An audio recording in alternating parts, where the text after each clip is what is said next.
Les technologies vertes ont changé la façon dont nous produisons l'énergie. Les éoliennes ou l'énergie solaire sont des armes essentielles contre le réchauffement climatique. Contrairement aux énergies conventionnelles comme le charbon ou le pétrole, dont les réserves sont géographiquement concentrées, tous les pays ont au moins une source d'énergie renouvelable, abondante et exploitable. Reste à développer ces technologies et à adapter les réseaux existants à des sources d'énergie décentralisées et intermittentes. Ainsi, sans vent, pas d'électricité. Les batteries qui ont été longtemps un obstacle à l'acheminement de l'énergie se sont améliorées. On sait déjà produire industriellement des batteries de plus en plus endurantes pour véhicules électriques.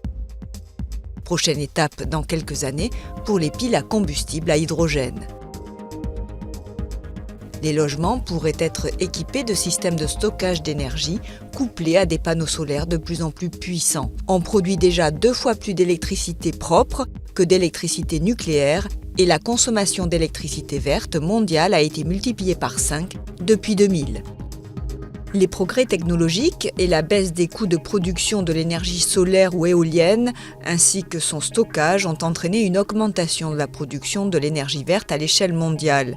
Des experts prévoient que la baisse des coûts des voitures électriques, combinée aux énergies renouvelables, pourrait ralentir la demande pétrolière d'ici 2020.